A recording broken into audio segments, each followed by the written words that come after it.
और गजवाए हिंद का मतलब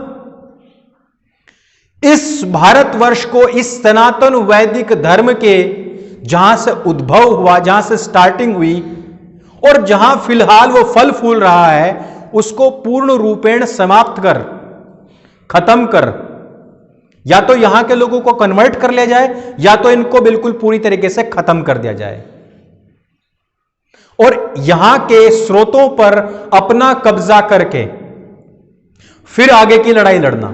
यहां के बाद में उनकी लड़ाई अमेरिका पहुंचती है, लेकिन उससे पहले हमें यहां समझना है कि गजवाए हिंद के जो उनके स्टेप्स हैं वो किस तरीके से करते हैं। गजवाए हिंद, ये गजवाए हिंद पे ही है वीडियो। पाकिस्तान के एटम बम को छोटा ना समझो, बात हमने कही थी, गौर से सुनो इस बात को। और पाकिस्तान को अल्लाह ने बनाया क्यों था, अल्लाह के राज़ों को समझो। इस पाकिस्तान को अल्लाह ने सिर्फ इसलिए बनाया था कि ग़ज़वा-ए हिंद लड़ना है।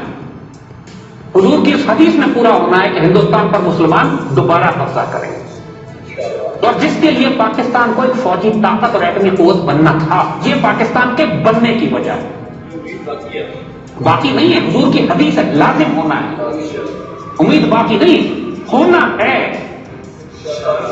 इसमें इंशाअल्लाह की भी जरूरत इसलिए नहीं है कि हुजूर का हुक्म है, इसमें शक की गुंजाइश नहीं कि शायद अल्लाह चाहे या ना चाहे, हुजूर ने फरमा दिया होना है। क्या कहा इसने कि इसमें किसी तरीके का कोई भी शक शुबा है ही नहीं, क्योंकि ये हुजूर का एक तरीके से उन्होंने कह दिया और ये करना है और ये होना ही है। अब इसको नकारते कैसे हैं? तो इसका फर्स्ट स्टेप आता है गजवाए हिंद करने का कि जो चीजें खुल गई हैं, जो उनकी साजिशें, जो उनके स्टेप्स जो पब्लिक डोमेन में आ गए हैं, जो हम लोगों को पता लग गए हैं, जो हम लोगों को बताना चाह रहे हैं, तो अब आप उसको छिपाओ। और उसको छिपाने के लिए सबसे बढ़िया तरीका क्या है उनके पास में? इसको कहा जाता है अल तकैया।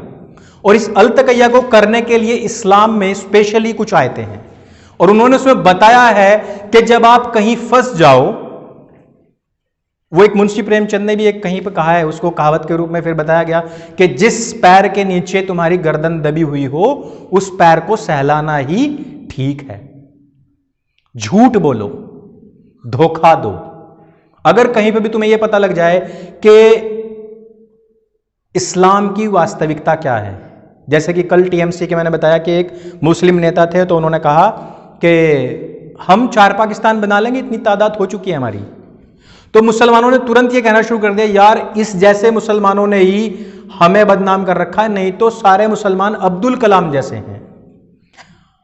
अगर आप उनसे पूछो कि अब्दुल कलाम के अलावा कौन है आपके पास, कौन है, तो वो नाम लेंगे वीर अब्दुल हमीद का, उसके अलावा अशफाक उल्लाह खान का। अशफाक उल्लाह खान खुद आर्य समाज मंदिर में रहते थे, राम प्रसाद बिस्मिल जी के बहुत अच्छे दोस्त थे, और उन्होंने एक दिन कहा कि काश कि मैं हिंदू होता, मेरा पुनर्जन्म होता और मैं फिर से इस जमीन पर आता और फिर से अपनी इस मातृभूमि की रक्षा कर पाता। ठीक, उनकी विचारधारा क्या थी आप लोगों को पता होना चाहिए। अब्दुल हमीद, सेना में अगर आपका भाई भी होगा ना और उसकी ड्यूटी आपके शहर में लग गई और आप कहीं पे भी कुछ भी उपद्रव करते दिख गए उसको, तो ये नहीं देखा कि वो आपका भाई है, वो सीधे अगर उसको गोली मारने का ऑर्डर होगा तो वो आपको गोली मारेगा। ठीक, सेना को कोई धर्म नहीं होता है, सेना का एक धर्म है राष्ट्रवाद। अगर हम किसी सैनिक को यह कह के कि वो हिंदू है या वो मुसलमान है, तो वीर अब्दुल हमीद के अलावा कौन? और अगर हम क्रांतिकारियों की बात करते हैं तो 7.5 लाख क्रांतिकारी थे, 7.5 लाख में से एक ही आपको अशफाक उल्लाह खान मिला है, उसके अलावा कोई नहीं है। और 6000 साइंटिस्ट्स की पूरी कमेटी थी जिन्होंने पूरा ये मिसाइल्स का, भारत में जितना भी परमाणु संयंत्र ये बने, बम बने और ये मिसाइल्स बनी, उसमें 6000 लोगों की टीम थी। अकेले केवल अब्दुल कलाम ने सारा कुछ किया क्या? औरों का नाम क्यों नहीं आता है? ये क्या है? ये झूठ बोलना, छिपाना, आप लोगों को धोखे में रखना। और हिंदू क्या करता है बेचारा, या कोई भी गैर मुस्लिम लोग हो, हाँ ये तो बात सही है, कलाम के अलावा कौन साइंटिस्ट दिया? चलो ये 3 नाम हैं, कोई भी मुझे खड़ा होकर 4 आतंकवादियों के नाम बता देगा आप में से, है नहीं? 8 के भी गिनवा देगा, 10 के भी गिनवा देगा। संसद पर हमला करने वाले लोग कौन थे? मुंबई में हमला करने वाले लोग कौन थे? गुजरात की ट्रेन जलाने वाले लोग कौन थे? 47 में भारत को धोखा देने वाले लोग कौन थे? भागलपुर में आग लगाने वाले कौन थे? मेरठ में आग लगाने वाले कौन थे? अक्षरधाम मंदिर पे हमला करवाने वाले लोग भी भारत के ही लोग थे।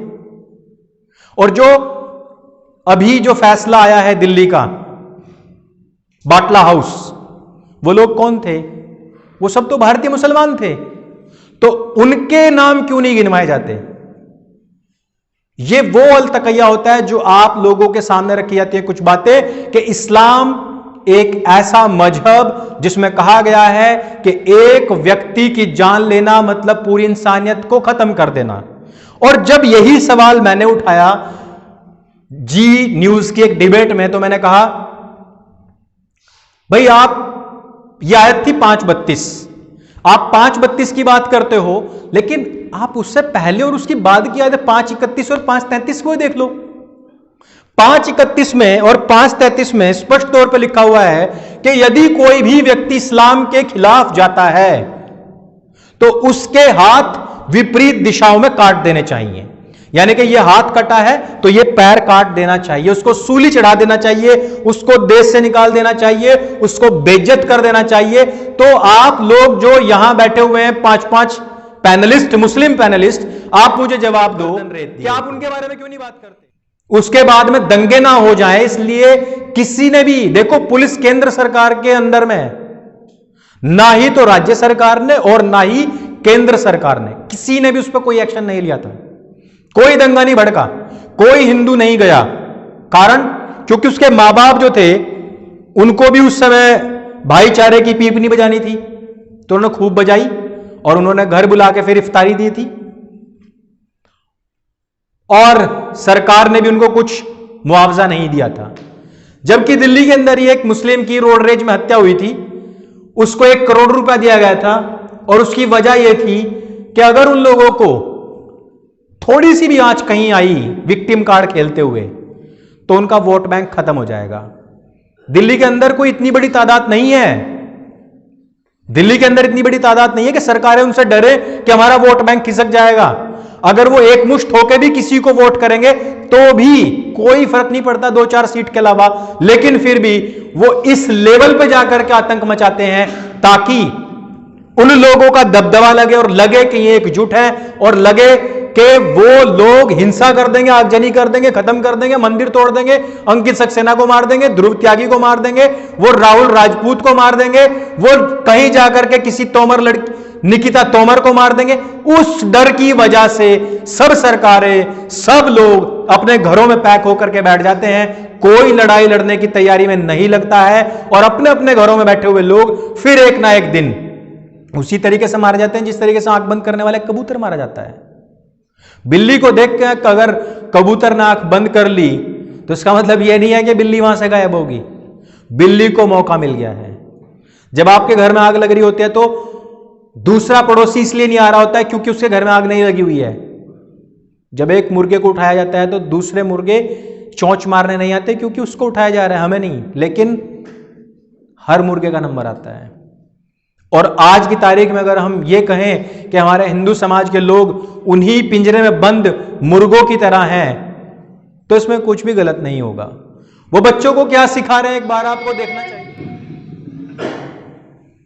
एक छोटा बच्चा क्या कह रहा है, वो बम से उड़ा देंगे। शक्ति प्रदर्शन, दंगा फैलाना, आतंक मचाना और डर बिठाना। और इनके पत्रकार क्या कहते हैं, डर का माहौल है। ये बच्चे जो नीचे देख रहे हो ना आप, ये बच्चे ही हैं जो रोड रोक के बैठे हुए हैं। वो आसिफ एक बच्चा ही था जो मंदिर में जाके शिवलिंग के ऊपर पेशाब कर रहा था और जब उसकी पिटाई हुई तो क्या हुआ, विक्टिम कार्ड खेला गया और 10 लाख रुपए उसके नाम से इकट्ठा कर लिए गए। और ये नहीं, ये वो बच्चा नहीं है, ये अलग था। और ये जो नीचे बैठे हुए बच्चे हैं, पीछे ये बसें रुकी हुई हैं आसपास में और पीछे तक का पूरा ट्रैफिक जाम है। इन 10 बच्चों के अंदर इतनी ताकत है कि आपके सिस्टम को रोक सकते हैं। ये वो बच्चे थे जिन्होंने पूरा शाहीन बाग ब्लॉक कर दिया था। और आपके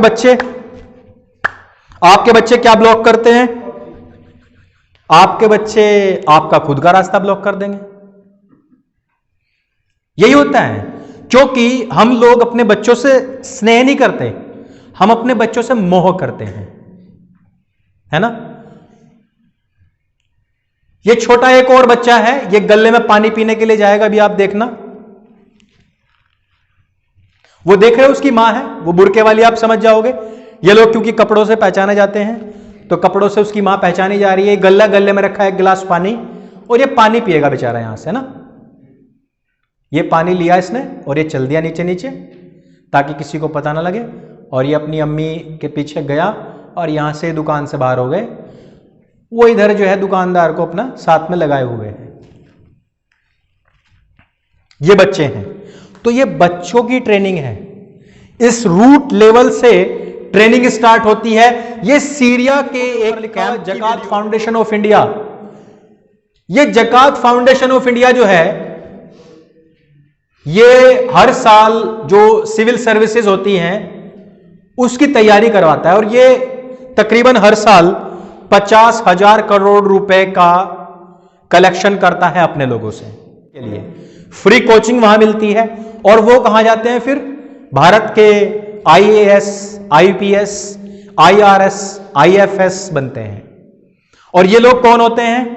सरकारें बदल जाती हैं, प्रधानमंत्री बदल जाएंगे, लेकिन इन लोगों का तय है कि इनकी अब नौकरी जो है वो रिटायरमेंट तक पक्की है।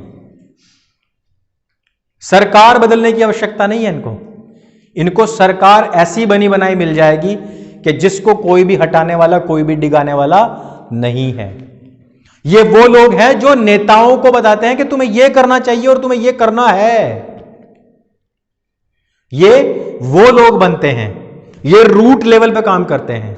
और हमारे लोग तो एक सफेद कुर्ता पजामा पहनेंगे, ऊपर से एक पट्टा गिरेंगे, माथे पर अपना तिलक लगाया और बन गए हम नेताजी।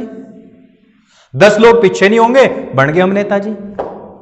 वो नेतागिरी जाकर कहीं फलित हो ना हो, लेकिन ये लोग पूरे सरकारी तंत्र को, अपने लोगों को बिठा के उसको कमजोर करने का कार्य करते हैं। और उसी में एक ऐसा व्यक्ति भी है जो पढ़ के तो आया विदेश से है, लेकिन इस्लाम के हित के अलावा किसी अन्य की बात नहीं करता, और उसको कमजोर करने का कार्य ये लोग करते हैं। जिसमें हमारे सामने एक बहुत बड़ा उदाहरण है, वो है 10 साल तक देश के उपराष्ट्रपति रहने वाले हामिद अंसारी। इस पर बड़ा हंगामा आजकल चल रहा है कि अब्दुल कलाम जो थे, उन्होंने जो डेथ पेनल्टी मिली थी आतंकवादी को, अफजल गुरु को, ये उसके खिलाफ थे। और ये कोई भी व्यक्ति आप में से भी RTI डाल सकता है कि जब अब्दुल कलाम यहां के राष्ट्रपति थे, तो उस समय पर क्या उन्होंने उनके परिवार वालों को बुलाया था?